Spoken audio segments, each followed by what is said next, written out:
They prayed for a child, but forgot to raise one. In the golden dusk of Abuja, where ambition lives beside tradition and every street carries both hope and hardship, Sandra and Richard's story began in a place neither of them expected. They did not meet in church. They met in a hospital. Sandra had gone to the National Hospital in Garki to visit her elder sister who had just delivered twin boys.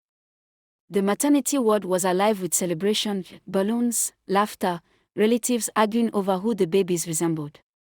Sandra stood in one corner, smiling politely, carrying a small gift bag. She loved children. She always had. She just didn't know how much that love would one day hurt. As she stepped out into the hallway to get fresh air, she saw a man struggling to calm a crying toddler. The little boy refused to sit still, his juice spilling all over the tile floor. "Daddy, I want mommy." The man looked exhausted but gentle. "I know, champ. She'll be out soon." Sandra couldn't help but laugh softly. The man looked up, embarrassed. "Sorry," she said. "He's just very determined." The man smiled. "That's one way to put it." They began talking. His name was Richard. His sister was also in labor. They joked about how Nigerian families turn hospitals into party grounds. They exchanged numbers casually. It wasn't dramatic. It was simple. But something about him felt steady. Safe.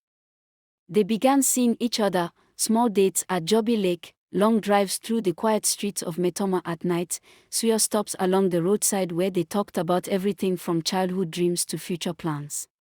Richard admired Sandra's softness. Sandra admired Richard's strength. Sometimes, love doesn't arrive with thunder. It arrives quietly. In hospital corridors. In spilled juice. In simple conversations. They did not know it that day, that a simple smile would become a forever. "Richard," voice trembling slightly. "Sandra." She turned slowly. "You know, I used to think I understood what peace felt like." Small pause. Soft breeze sound. "But then I met you. And I realized peace has a face." In that moment, time slowed. The city grew quiet. And even the lake seemed to listen. Richard kneels. "Richard," deep breath. "I don't promise you a perfect life. I don't promise you a life without storms." His voice steadies. "But I promise you this. I will stand with you in every storm.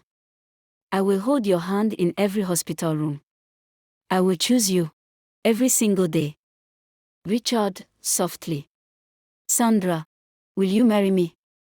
Sandra covers her mouth, tears forming. And in her silence was every prayer she had ever prayed. Every hope. Every dream she had been too afraid to speak. Sandra, whispering through tears. "Yes." Voice breaks slightly. "Yes, Richard." And just like that, two separate journeys became one. Two hearts became a home. Richard, softly, near her ear. "I will love you, even when loving is hard." They did not know what the future would demand of them. They did not know the tears that would follow. But in that moment, they only knew love. Music softens. Sound of gentle water. And sometimes, that is enough to begin.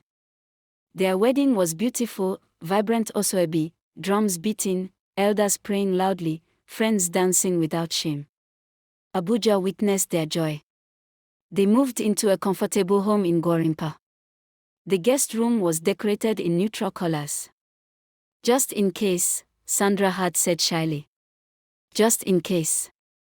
The first year passed in bliss. They traveled, they laughed, they built routines. Then the questions started. "So, any good news?" Sandra would smile politely. "Soon, by God's grace." Soon became 2 years. Then 3. Sandra's sister gave birth again. Richard's friends began posting naming ceremonies online. Every scroll through social media felt like salt in a wound. They tried naturally. They tried medically. They tried spiritually. Hospitals in Abuja knew them by name. Blood tests. Hormonal injections. Scans that left Sandra cold and vulnerable under bright lights. Everything looks normal, doctors would say. But nothing was happening. Every month became a cycle of hope and heartbreak. Sandra would count days carefully.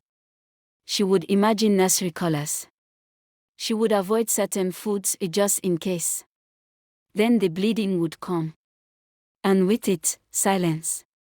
She would lock herself in the bathroom so Richard wouldn't see her cry. But he always knew. He always held her afterward, even when he didn't have words. Relatives became cruel without realizing it. Maybe you're too stressed. Maybe it's village people. Maybe he should consider another option. Sandra overheard one aunt whisper during a family gathering, "A marriage without a child is like a house without a roof." That night, Sandra broke down completely. "What if I'm the problem?" she whispered, her voice barely there. Richard knelt in front of her. "You are not a problem. You are my wife." But even he sometimes stared too long at fathers carrying daughters in the park. They sold Richard's small investment property to fund IVF. Sandra endured procedures that left her body bruised and her spirit exhausted.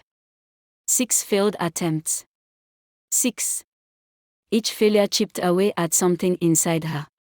She stopped attending baby showers. She avoided children's birthday parties. Even church became difficult. The baby dedications felt like public reminders of her emptiness.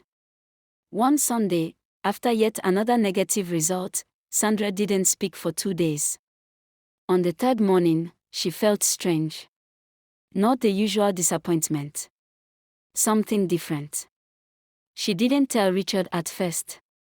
She was afraid to hope again. But he noticed the way she moved slowly, the way she held her stomach unconsciously. He bought a test kit quietly. They stood together in the bathroom, the same place that had witnessed so many tears. Minutes felt like hours. 2 lines appeared. Sandra blinked repeatedly, thinking her eyes were deceiving her. Richard covered his mouth, tears spilling freely. "It's positive," he whispered. Sandra fell to her knees. After 7 years of waiting, 7 years of prayers that felt unanswered, 7 years of feeling incomplete, life had finally settled inside her. The pregnancy was treated like a fragile miracle. Sandra barely walked without support. Richard hired a nanny before the baby even arrived. Every hospital visit felt like walking on a thin bridge over fear. When contractions started one humid evening, Richard drove like a man possessed.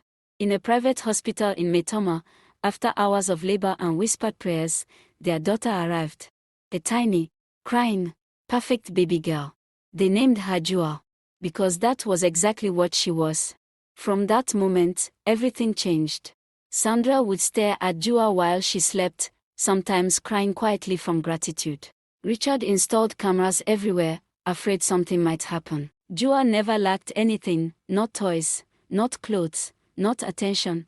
If she cried, the house stopped breathing. "She's our miracle," Sandra would say whenever someone hinted they were overdoing it. When Jewel threw her first tantrum at age 3, screaming in a supermarket because she wanted a second doll, Sandra carried her immediately. "She's just expressive," Richard said proudly. At 5, Jewel refused to greet elders. "She's shy," Sandra defended. At 7, she insulted a classmate. They provoked her, Richard insisted. At 9, teachers called repeatedly. "She doesn't follow instructions. She talks back. She thinks she's above correction." Sandra changed her school. She deserves a better environment. But Jewel wasn't just confident, she was entitled. At 12, she told the house help, "You're paid to serve me." Sandra heard it. She said nothing. At 14, Jewel shouted at her mother in front of neighbors, "You can't control me." Sandra froze. Richard tried to raise his voice, but Jewel cried dramatically, "You don't love me like other parents love their children." And guilt swallowed discipline once again. Richard's business began declining, but Joa still demanded expensive phones, designer bags, and elite parties in Metoma. "You suffered to have me," she would say coolly. "Now let me enjoy." They gave in, until the night Abuja's bright lights felt darker than ever. Richard received a call from a police station in Wus. Joa had been arrested, reckless driving, fraudulent online activities with wealthy friends. An accident had left someone hospitalized. Sandra's heart nearly stopped. At the station, Joa looked irritated, not remorseful. "Why did you take so long?" she asked when they arrived. Sandra stared at her daughter, the same child she once begged God for, and felt something shatter. This was not the innocent miracle she had imagined. This was a girl who had never been told no. Richard sat outside the station, his shoulders heavy. "I thought loving her meant protecting her from pain." Sandra's voice trembled. "No. Loving her meant preparing her for it." Court cases followed. Money drained. Reputation suffered. The same relatives who once mocked their childlessness now whispered about their daughter's scandal. For the first time in Joa's life, she faced consequences. No car. No luxury. No protection from the law, she screamed. She accused them of betrayal. "You've changed." Sandra looked at her calmly, tears in her eyes. "No. We are finally being your parents." Years later, their home in Abuja was quieter again, not empty like before, but reflective. Joa, older and humbled by experience, began to understand the weight of her parents' sacrifices. One evening, she sat beside Sandra on the balcony. "Why didn't you ever discipline me?" she asked softly. Sandra looked at the city lights flickering in the distance. "Because we were afraid God would take you away if we were too strict," she admitted. Joa's eyes filled. "You almost lost me anyway." And that was the deepest truth of all. Sandra and Richard waited 7 years for a child, but they almost lost her because they mistook fear for love. In Abuja, where dreams are built daily, they learned something painfully powerful. A child born from prayer still needs boundaries. A miracle still needs molding. And sometimes, the hardest lesson for parents is understanding that love is not just giving, it is guiding, it is correcting, it is saying no, even when you waited 7 long years to say yes. Please like, share, and subscribe.